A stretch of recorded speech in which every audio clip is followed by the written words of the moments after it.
ओम शांति। 12 जुलाई 2022 के ईश्वरीय महावाक्य सुनते हैं। आज बाबा क्या कहते हैं कि मीठे बच्चे, किसी देहदारी से दैहिक लब न रख, किसी देहदारी से प्यार न रख, एक बाप से प्यार करो। अशरीरी बनने का पूरा अभ्यास करो। आज का प्रश्न है कि रहमदिल बच्चों का कर्तव्य क्या है। उत्तर है, जब कोई फालतू बात करे तो उसकी फालतू बात न सुन करके उनके कल्याण अर्थ बड़ों को सुनाओ। माना, जब कोई फालतू बात करे तो उसकी फालतू बात न सुन उनके कल्याण अर्थ बड़ों को सुनाना, यह रहमदिल बच्चों का कर्तव्य है। जिनमें कोई पुरानी आदतें हैं उन्हें मिटाने में सहयोगी बनना ही रहमदिल बनना है। दूसरा प्रश्न है, कौन सा टाइटल किसी देहदारी को नहीं दे सकते लेकिन ब्रह्मा बाप को दे सकते हैं। उत्तर है, श्री का टाइटल, क्योंकि श्री अर्थात श्रेष्ठ पवित्र को कहा जाता है। किसी देहदारी मनुष्य को ये टाइटल दे नहीं सकते क्योंकि भ्रष्टाचार से जन्म लेते हैं। ब्रह्मा बाप को श्री कहते हैं क्योंकि उनका यह अलौकिक जन्म है। गीत है, इस पाप की दुनिया से दूर कहीं ले चल, जहाँ चित्त चैन नजर आए। ओम शांति। बच्चे अब समझ गए हैं, अर्थात समझदार बन गए हैं, तो जरूर पहले बेसमझ थे। यह भी समझ में नहीं आता कि ये पतित दुनिया है और इस भारत में ही देवी देवताओं का राज्य था। उसमें पावन सुखी थे, उसमें दुख की बात ही नहीं थी। परंतु शास्त्रों में कई बातें सुनने के कारण यह भी समझ में नहीं आता है कि स्वर्ग में सदैव सुख था। स्वर्ग का किसी को पता नहीं, समझते हैं कि वहाँ भी दुख था। ये है बेसमझी। अब तुम बच्चे समझदार बने हो। बाप ने आकर समझाया है कि उनकी श्रीमत पर चल रहे हो। ये पतित दुनिया है, स्वर्ग पावन दुनिया थी। पावन दुनिया में भी दुख हो फिर तो सुख की दुनिया ही कहेंगे। फिर भी गीत भी रंग हो जाता है, फिर भी गीत रंग हो जाता है। कहते भी हैं कि हे बाबा, ऐसी जगह ले चलो जहाँ आराम, सुख और चैन हो। बच्चे यह भी जानते हैं कि स्वर्ग सोने की चिड़िया थी। स्वर्ग में क्या था? सुख ही सुख था और अथाह सोना था। हीरे महरों के जवाहरात के घर मकान थे, महल थे। तो उस वक्त भारत को क्या कहा जाता था? सोने की चिड़िया। देवी देवता थे, कभी भी किसी को दुख नहीं देते थे।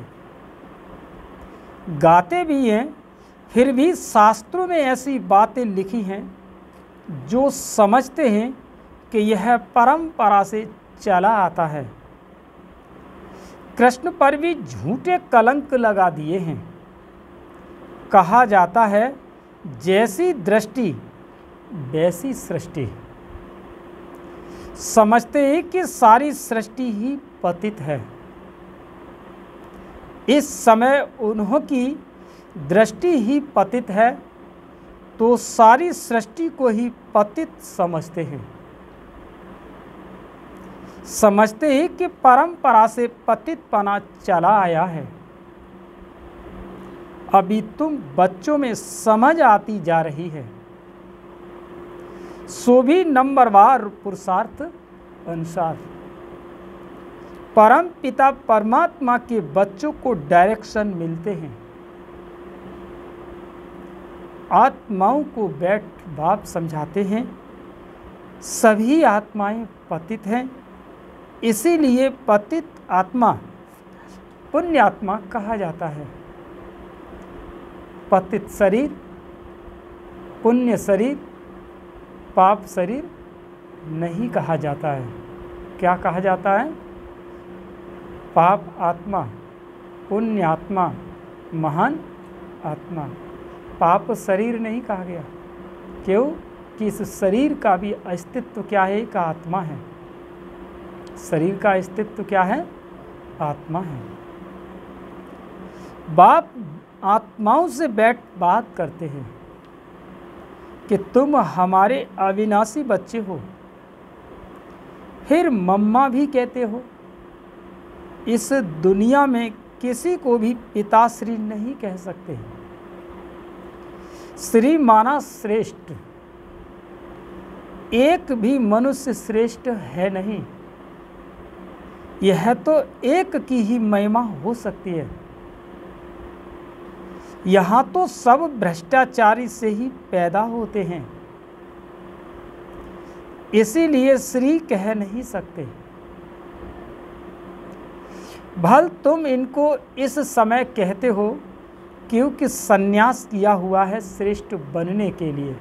इसीलिए लोग अपने नाम के आगे क्या क्या टाइटल लगा लेते हैं, श्री श्री, श्री श्री, न जाने कितने श्री श्री शब्दों से जोड़ते अपने को विभूषित करते हैं।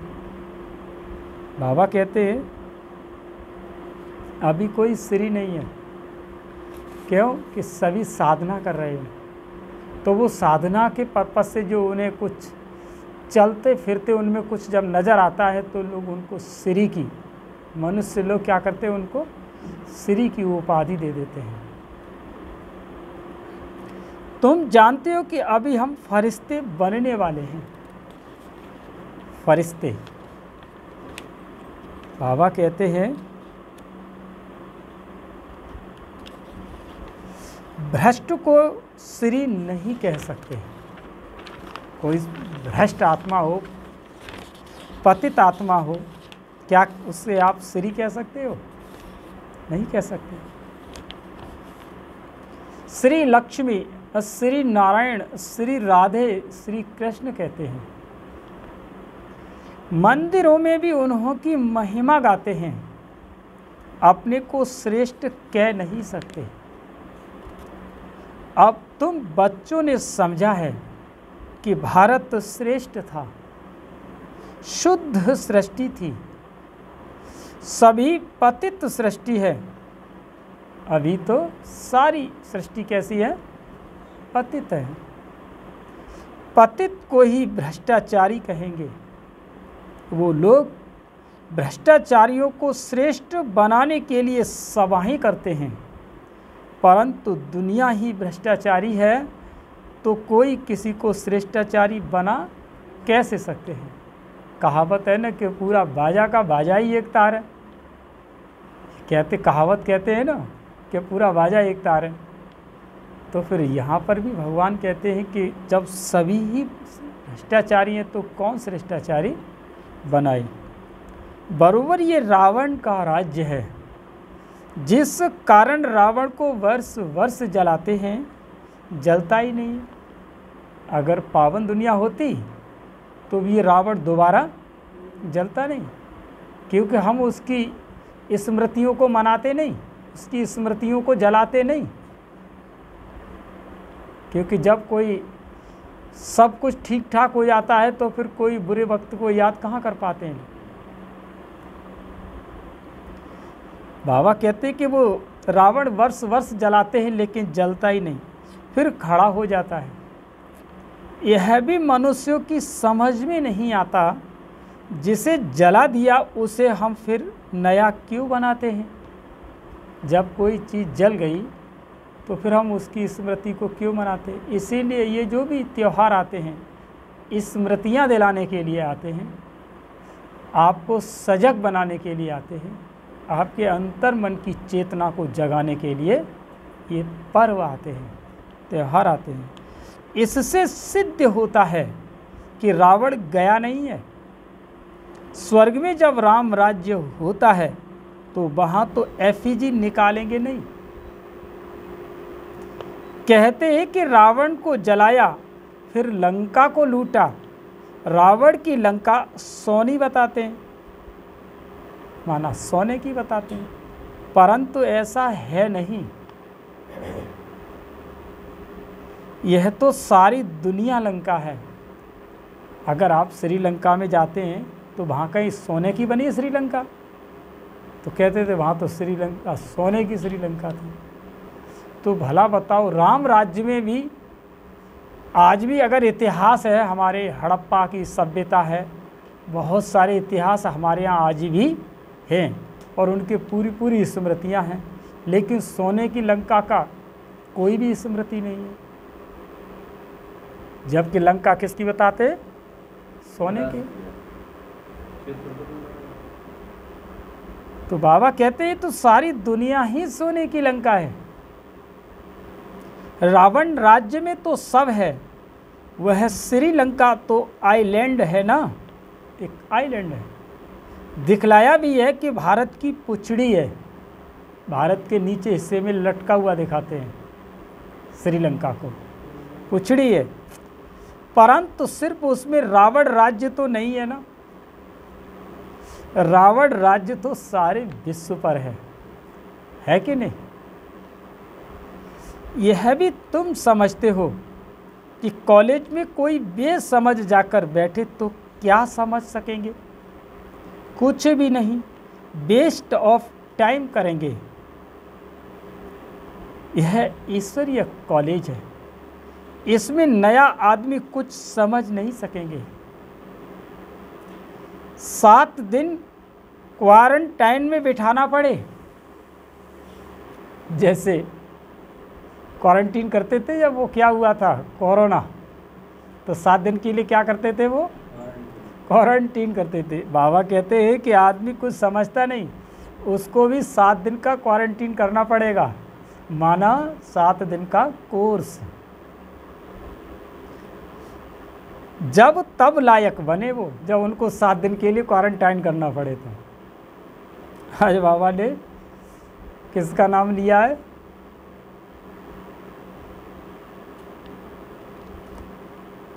जो वायरस की भाषा में कहा है। फिर भी अच्छा आदमी रिलीजियस माइंडेड हो तो उसे पूछना है कि परम पिता परमात्मा तुम्हारा क्या लगता है, तो वो ये कह देते हैं कि जो कुछ है सो हम हैं। परमात्मा को कुछ लोग नहीं मानते, तो संबंध की तो बात छोड़ो, वह तो है आत्माओं का पिता और प्रजापिता भी तो बाप है। यह पॉइंट्स बड़ी अच्छी है, परंतु बच्चे अर्जुन इतना हर्षित नहीं होते हैं। बाप कहते हैं तुमको नई नई पॉइंट्स सुनाता हूँ जिससे तुमको नशा चढ़े, किसी को समझाने की युक्ति आए। फॉर्म भराने की कॉपी में पहले यह प्रश्न लिखना है, कहेंगे परम पिता परमात्मा तो पिता हुआ ना, फिर उस समय सर्वव्यापी का ज्ञान उड़ जाएगा। तुम जब प्रश्न पूछेंगे तो कहेंगे कि वो तो बाप है। हम सब बच्चे ही इतना मान जाएं तो झट लिख लेना चाहिए। प्रजापिता के भी बच्चे ठहरे, शिव हो गया दादा और वह है बाप। जी लो, शिव कौन हो गया? दादा, बाप दादा। शिव बाबा तो स्वर्ग की स्थापना करने वाला है, तो जरूर उनसे ही वर्षा मिलेगा। सहज से सहज बातें निकालनी पड़ती हैं, बहुत सहज है मित्र संबंधियों के पास भी जाओ, उनको भी यह समझाओ कि यह तो नशा है ना कि हम बाबा द्वारा दादे से वर्षा पाते हैं, बाप दादा से वर्षा पाते हैं, माता से वर्षा नहीं मिलेगा। बाप को ही स्वर्ग की स्थापना करनी है, वही मालिक है। जैसे उनको दादे से वर्षे का हक है, वैसे पौत्र पौत्रियों को भी हक है। बाप कहते हैं मुझे याद करो। मैं तो कहता हूँ कि इस देहधारी को याद करो। बाप सम्मुख बात कर रहे हैं। कल्प पहले भी समझाया था कि वर्षा भी तुमको बाप दादा द्वारा मिलता है, ऐसे नहीं कि मम्मा भी मिलता है। तुमको देह अभिमान बहुत आ जाता है, देहधारियों से लव हो जाता है। हे आत्माएं, तुम नंगी आई थी, फिर पार्ट बजाते बजाते अब 84 जन्म पूरे किए हैं। हे आत्माएं, तुम कैसी आई? नंगी आई। नंगे का मतलब ही है कि कोई ऑर्गन्स नहीं था। क्या नहीं था आत्मा का? कोई कर्मेंद्री नहीं थी, केवल एक सोल थी, एक लाइट थी। इसीलिए कहा बाबा ने, बच्चे आत्मा नंगी आई। जब आत्मा का कोई भी ऑर्गन्स नहीं होता है तो वो अपने मूल रूप में क्या है? एक पॉइंट ऑफ लाइट है। और जब आत्मा शरीर को धारण करती है तो वो ऑर्गन्स को धारण कर लेती है। अभी मैं कहता हूँ कि तुमको वापस चलना है। मामे कम याद करो तो विकर्म विनाश होंगे। देहधारी को याद करने से विकर्म विनाश नहीं होंगे। तुम अंजाम करते हो बाबा, हम आपको ही याद करेंगे। तुमको इस पुरानी दुनिया में अब रहना ही नहीं है, इसमें कोई चैन नहीं। इसीलिए कहते हो ऐसी जगह ले चलो जहाँ सुख चैन मिले। तो सुख चैन तो कहीं भी नहीं है। अगर सुख है तो वो हमारे अंदर है और देने वाला भी हमारे पास है। तो हम कहीं भी बैठ कर के सुख और चैन का अनुभव कर सकते हैं। सुख चैन इस संसार में कहीं भटक नहीं रहा है, कहीं पर सुख चैन कहीं रखा हुआ नहीं है। वो एक तीर्थ दर्शन है जिन्हें घूम आते हैं और लौट करके फिर स्थिति वही हो जाती है। लेकिन असली शांति तो हमारे ही अंदर है। आप अपने अंदर की शांति के का जो वो है, शांति का जो आपके अंदर है गुफा है, उस गुफा में जाना होगा। तो वो शांति की जो गुफा है वो इस भ्रकुटी की कुटिया है। इसमें ही बैठ कर के हमें शांति का अनुभव करना है। तुम कहते हो कि हम पहले जाएंगे शांति धाम, जहाँ शांति ही शांति होगी। फिर जाएंगे वहाँ से सुख धाम में, जहाँ शांति सुख दोनों हैं। जब सुख है,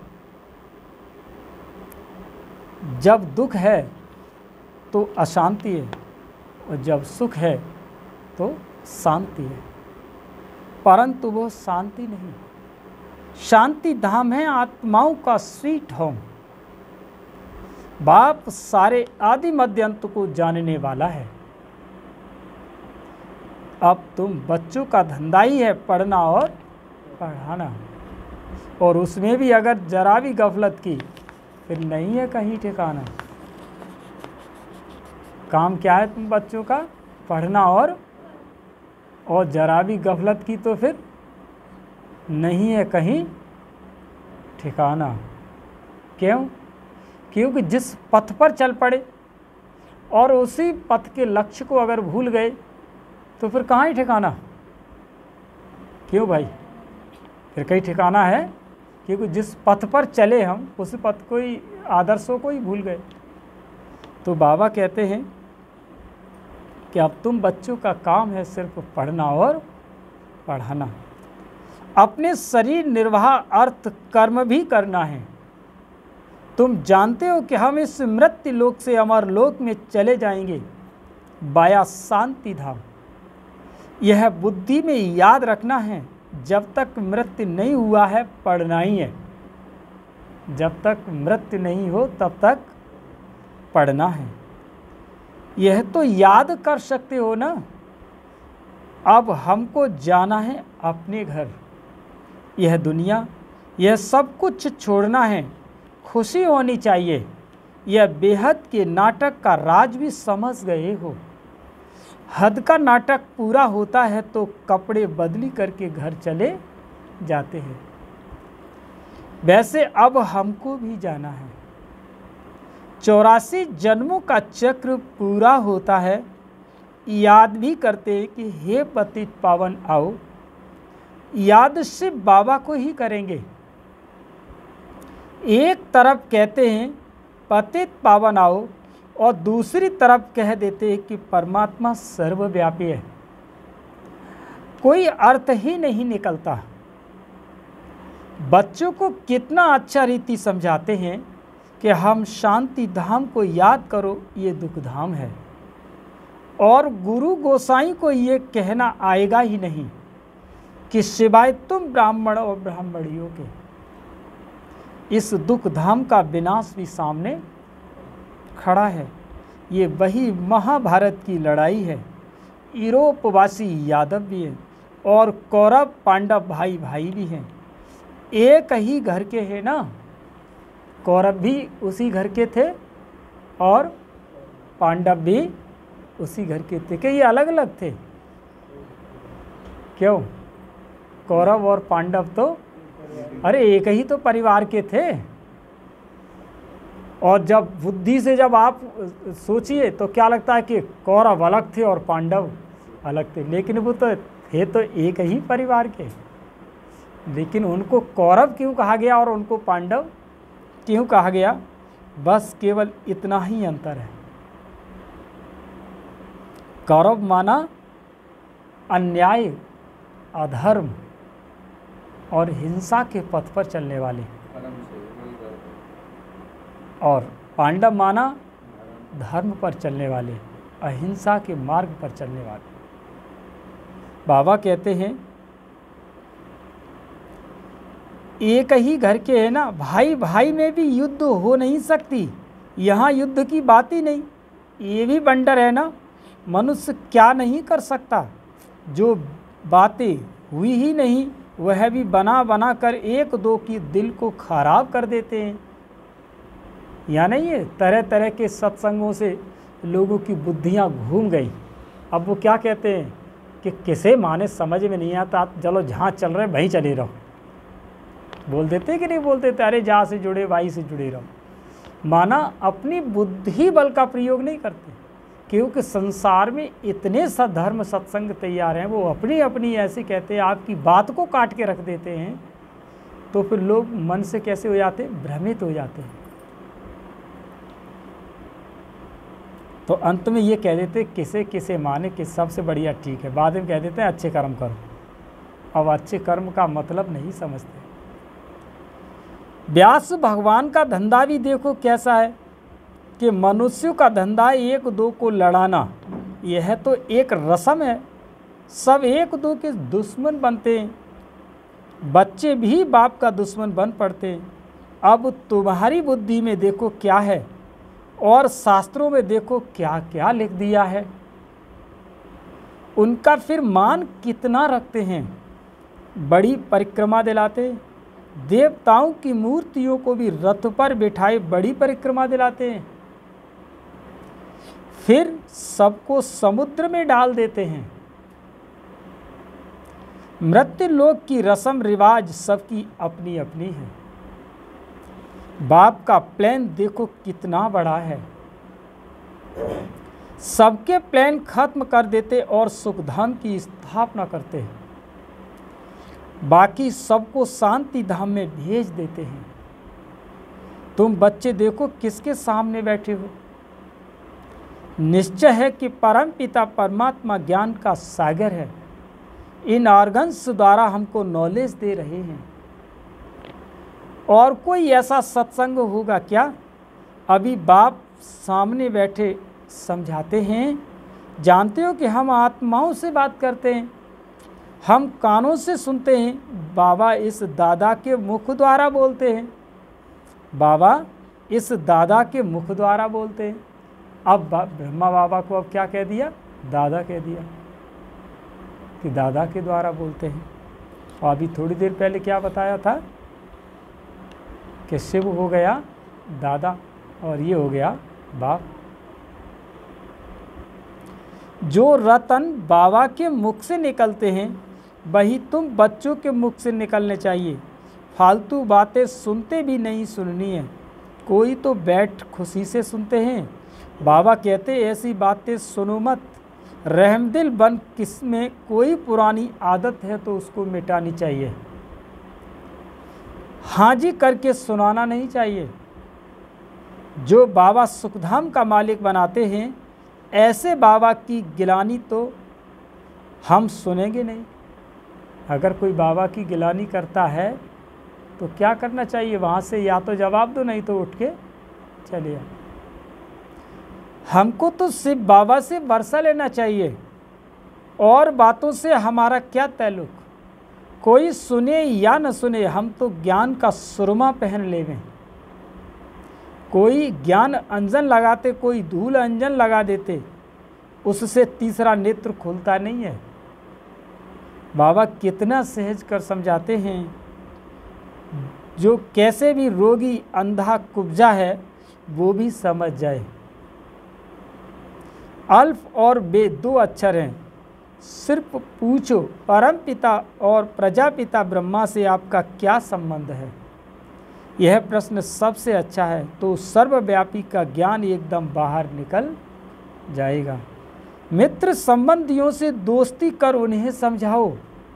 मित्र संबंधियों से दोस्ती करके उनको समझाओ। बहुत मीठा बनो, तुम्हारा काम है परिचय देना। भल दुश्मन हो परंतु उनसे भी मित्रता रखनी है। बाप कहते हैं तुमने आसुरी मत पर चल मुझे गाली दी है। तुमने ईश्वर पर उपकार किया है, अपकार किया है, फिर भी ईश्वर तुम पर कितना उपकार करते हैं। ईश्वर का अपकार होना भी ड्रामा में नूंद है। तब तो कहते हैं कि यदा यदा हि धर्मश आया भी भारत में है। समझा भी रहे बच्चों को, हर एक बात अच्छी रीति समझने की है। किसी की तकदीर में नहीं है तो फिर भी वही धंधा करते हैं। यहाँ से बाहर गए तो ये बातें भी भूल जाएंगी। निंदा करते करते तो ये हाल हो गया है। अब निंदा करना बंद करो, सिर्फ पंडित भी नहीं बनना है। बाबा कहता है पंडित भी नहीं बनना है। तुम पक्के राजयोगी हो। तो राजयोगी कौन बनते हैं? ब्राह्मण कहलाते हैं। कौन बनते हैं? ऐसे ऐसे समझाओ तो तीर भी लगे। खुद में खामी होगी तो दूसरों को बोल नहीं सकेंगे। पाप अंदर खाता रहेगा। बाबा हर बात बहुत अच्छी रीति समझाते हैं कि कल्प पहले भी ऐसे ही समझाया था। भूलो मत, सिमरण करते करते अंत मति सो गति हो जाएगी। सवेरे उठ बाप को याद करो तो अंत में भी देह याद न पड़े। अच्छा, हम आत्मा हैं। अच्छा, मीठे मीठे सिकी लदे बच्चों प्रति माता पिता बाप दादा को याद प्यार गुड मॉर्निंग। रूहानी बाप की रूहानी बच्चों को नमस्ते। हम सभी रूहानी बच्चों की रूहानी माता पिता बाप दादा को याद प्यार गुड मॉर्निंग नमस्ते नमस्ते नमस्ते। अब सुनते हैं धारणा के लिए मुख्य सार। पहला पॉइंट है, जो रत्न बाप के मुख से निकलते हैं वही अपने मुख से भी निकालने हैं। व्यर्थ बातें नहीं बोलनी न सुननी, ज्ञान का ही सुरमा पहनना है। दूसरा पॉइंट है, सभी से सच्ची मित्रता रखनी है, बहुत मीठे रूप में हर्षित मुख हो, बाप का परिचय देना है, अपकारी पर भी बाप समान अपकारी बनना है। वरदान है, शुद्धि की विधि द्वारा किले को मजबूत बनाने वाले सदा विजयी व निर्विघ्न भव। शुद्ध की विधि द्वारा किले को मजबूत बनाने वाले सदा विजयी व निर्विघ्न भव। जैसे कोई भी कार्य शुरू करते हो तो शुद्धि की विधि अपनाते हो, ऐसे जब किसी स्थान पर कोई विशेष सेवा शुरू करते हो, बात चलते चलते सेवा में कोई विघ्न आते हैं तो पहले संगठित रूप में चारों ओर विशेष टाइम पर एक ही साथ योग का दान दो। सर्व आत्माओं का एक ही शुद्ध संकल्प विजयी। शुद्ध संकल्प क्या है? विजयी। ये है शुद्धि की विधि। इसमें सभी विजयी व निर्विघ्न बन जाएंगे और किला मजबूत हो जाएगा। स्लोगन है, यथार्थ कर्म का प्रत्यक्ष फल है खुशी और शक्ति की प्राप्ति। यथार्थ कर्म का प्रत्यक्ष फल है खुशी और शक्ति की प्राप्ति। अच्छा, ओम शांति।